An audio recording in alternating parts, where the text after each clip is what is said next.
If you're going to travel the stars, why not do it in style? That's the tagline for Origin Jumpworks 300i.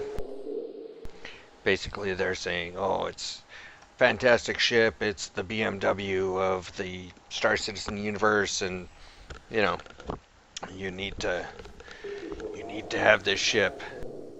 Really? This is the ship that actually got me interested in this game. Before I even knew that it had anything to do with Chris Roberts and all that, I had already pledged to buy this ship. Oddly enough, I didn't understand the way that everything worked, so I ended up with this ship and no actual game package or anything, but I still have my ship. Anyways, from the outside, it's a beautiful ship. I mean, you just walk around this thing, stumbling over my gray cat, but you walk around this thing. It's really nicely laid out. It's looks like it would be good in atmospheric flight. It does have a upper and lower wing. It doesn't have control surfaces on the wing. Maybe, yeah, okay, it's got control surfaces on the lower wing. Yeah, and we've got horizontal or vertical stabilizers all over the place. Got seven of them, two on each wing, three on top, and it's also got. See, you can see three sets of thrusters on the back there. It's mirrored on the other side. If we run up here, we've got another one sitting right there, nice and as far outboard from the center of gravity as you guys can get. And then we've got vertical there, and the top one is back a little bit farther. But still, I mean, it should give you a good pitch and yaw adjustments there due to their distance from the center of mass. The only thing is that they're not all that far away out on the horizontal plane, so it's not going to give you as good a roll rate. But for some reason, RSI hasn't actually thought of that, or CIG hasn't thought of that, and it rolls just as good as it pitches. So this right here is a place for a gun. People who watch my dogfighting videos know that this is where I usually put an Orminsky 6. The different versions of this ship have different guns installed in this, but standard. This one, however, does not actually come with anything. It's just what you see is what you get.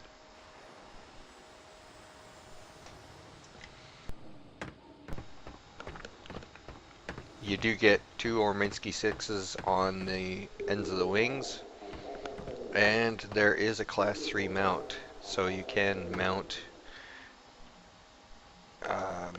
what is it, size 3 missiles. So, it's not terrible. You can fit size 3 weaponry on the ends of the wingtips and a size 2 under the nose. We, however, are going to go inside. Because outside, that's pretty much all we want to talk about. Inside, we've got, it's a pretty nice little area that we've got in here.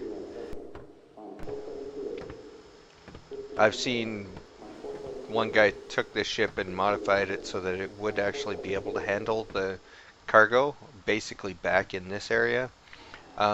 Really, beyond this bulkhead, there is nothing because the engine is right there.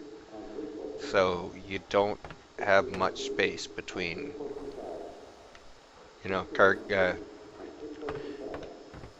your general. Wow, that's fantastic. What does that look like from the outside? Awesome.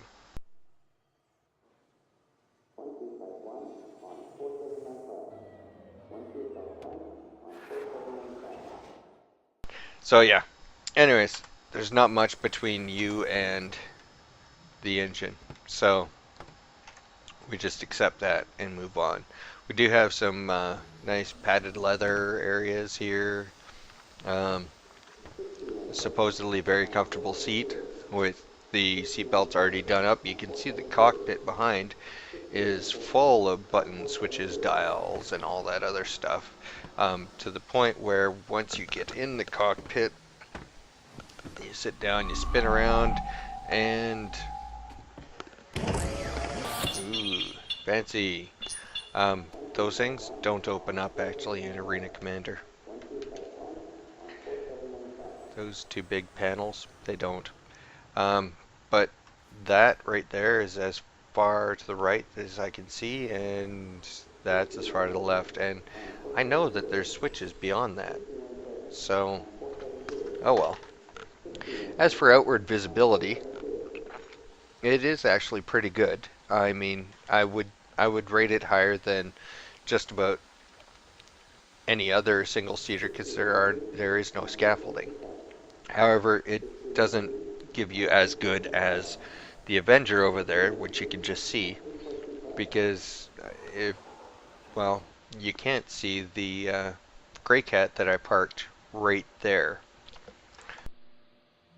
You do have good visibility up to the right and the left, no visibility downward, which is unfortunate. That could be partially because when the ship is actually parked, it's sitting 6 feet off the ground. I'm just gonna run to the back here and get out of the ship. But yeah, as you can see, it's sitting 6 to 8 feet off the ground. Average 6-foot person can stand underneath it with no major problem. The power plant actually goes right there. This doesn't have one installed, which I have an extra one in my holotable, but yeah. It's also been said by more than one person that right here is where the cargo space is, which is unfortunate because it's such a nice looking ship that why would you want to have a big glob underneath it? Another thing about this ship is that the trainer version of it at this point is glitched.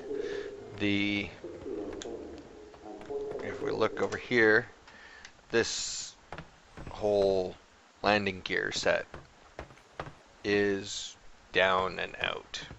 I don't know why they messed it up, but I've actually got one video where I got the landing gear stuck on something and I died trying to rip it off, even though I was still a good 6 feet away from the object. But oh well. Overall, it's a good ship. I have my typical complaints that, you know, you can't close the door once you get in it. Once you've opened that door, it's open. That's it.